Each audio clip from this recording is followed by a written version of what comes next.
पे बैठे हुए नूरुल अमीन साहब, हमारे पूरे साउथ इंडिया और इंडिया से आए हुए, हमारे कंधे से कंधा मिलाकर चलने वाले डिस्ट्रीब्यूटर्स, डीलर्स, और हमारे साथ मेहनतकश जो हमारे फैक्ट्री के वर्कर्स हैं, टीम है, स्टाफ है, जो हमारे साथ दिन रात मेहनत कर रहे हैं, उन सब का खैर मकदम करता हूं, अभिनंदन करता हूं, वेलकम करता हूं। SJ helping hand, Mother Teresa ने कहा था कि helping hands are better than praying lips.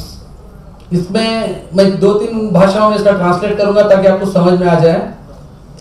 प्रार्थने ಮಾಡುವ ತುಟಿಗಳಿಂದ ಸಹಾಯ ಮಾಡ ಹಸ್ತ ಒಳ್ಳೆದು, दुआ करने वाले होठ से अच्छा है मदद करने वाले हाथ।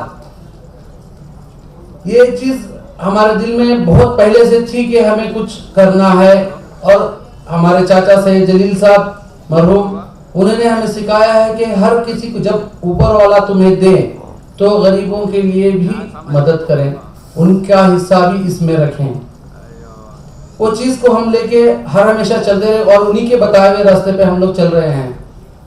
जैसे ही ये कोविड-19 कोरोना की जो वेव आई, उस वक्त हमें मालूम पड़ा कि इसके अंदर क्या चीज हो सकती है, कितने लोगों को तकलीफ है, क्या परेशानी है, लोग जॉब छोड़ चुके हैं, कारोबार बंद हो चुका है, प्रवासी मजदूर लोग जो हैं, जो बाहर गांव से आके काम करते हैं, उनको तकलीफ हो रही है, मेडिकल हेल्थ, बहुत चीजों की दिक्कत हो रही है, जिसके अंदर काम करने के लिए जिंदगी गुजारना मुश्किल हो रहा था।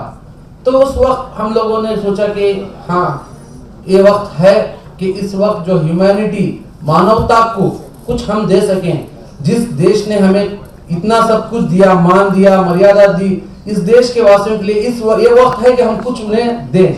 तो इस वक्त हम लोगों ने कुछ, हम भाइयों ने बैठे, हमारे पूरे जो सैयद हैदर उर्फ सुन्ना साहब, उनके पोते मम्मकलू जिसे बोलते हैं, उन लोगों ने सबने बैठे बात की कि हाँ, इस वक्त हम लोग कुछ कर सकते हैं कि गरीबों की मदद करें।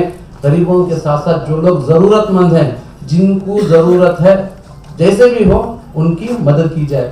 तो इस वक्त हम 2020 में ही इसका शुरुआत हो चुकी थी। जनवरी 2021 को एसजे हेल्पिंग हैंड के नाम से एक नॉन गवर्नमेंट ऑर्गेनाइजेशन एनजीओ का गठन हुआ, और उसका आगाज एक प्रॉपर वे में, प्रॉपर चैनल के अंदर शुरू हुआ कि गवर्नमेंट के अंदर रजिस्टर कराया गया और इसका काम शुरू हुआ। और इसके अंदर हम लोगों ने रेशन फर्स्ट जो कोविड के अंदर था कि रेशन किट्स की डिस्ट्रीब्यूशन से स्टार्ट हुई, मेडिकल दवाइयों से स्टार्ट हुई। अब तक इसके अंदर लगभग कि मेडिकल जो बीमार लोग, तो बहुत जरूरतमंद जिनकी हालत बहुत खराब थी, 6 ऐसे लोगों की मदद की जिनकी जिंदगी बच गई। जिंदगी देने वाला ऊपर वाला है, बस हम लोगों ने कोशिश की, हमारे जरिए से उनकी कोशिश, अल्लाह ने हमारी सुनी और उनकी जिंदगी बच गई। ऐसे 8 गरीब बच्चों की शादियों के लिए मदद की, जिनकी शादियों के लिए बहुत सख्त जरूरत थी, जिनके वालिदैन का बिजनेस कोविड की वजह से पूरी तरह से बंद हो चुका था। 5000 से ज्यादा रेशन किट्स हम लोगों ने डिस्ट्रीब्यूट की। एजुकेशन पर्पस जो अपकमिंग स्टाफ हैं हमारे देश के, जो हमारा भविष्य जिसे कहते हैं, जो स्टूडेंट्स लोग हैं, उनके एजुकेशन के लिए हम लोगों को फीस की कमी हो रही थी, तो 6 ऐसे स्टूडेंट्स को पूरे एजुकेशन का खर्च हमने दिया है। और एक अननोन दान, जिसे गुप्त दान जिसे कहा जाता है, कि बहुत बड़े पैमाने पर उनका काम था, लेकिन किसी कारण से वो लोग उतना कोविड की वजह से या फिर कुछ वजह से नहीं हो पाया, जिनका नाम नहीं लिया जा सकता।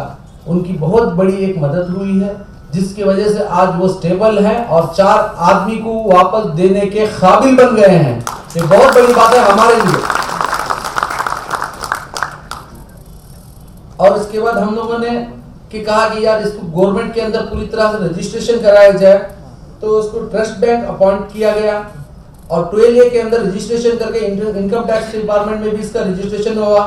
इनकम टैक्स का फर्स्ट ईयर का IT रिटर्न्स फाइल हुआ है, और हमारे मिस्टर विकास उपाध्याय के नेतृत्व में जो CA हैं, उन्होंने इसका पूरा देखा जगह अकाउंट का काम किया है।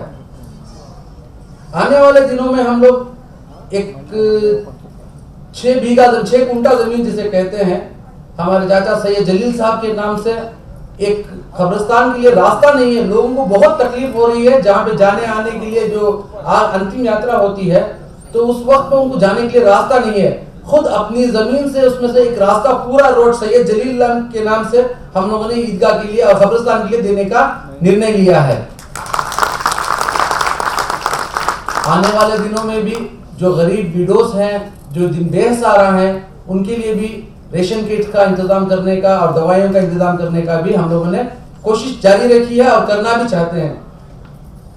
और एक बहुत बड़ा काम है जो ATG का जो इनकम टैक्स डिपार्टमेंट से हमें मिलना है हमारी NGO को, उसके लिए भी प्रयत्न जारी हैं।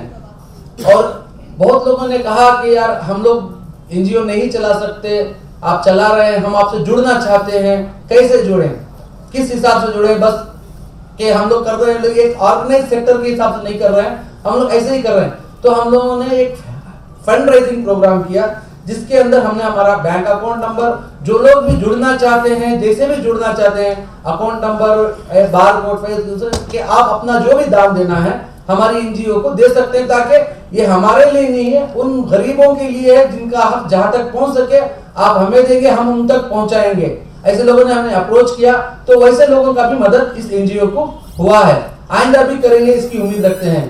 इसी बात के साथ अपनी बात को खत्म करता हूँ। जय हिंद, जय कर्नाटक, जय महाराष्ट्र, जय तेलंगाना।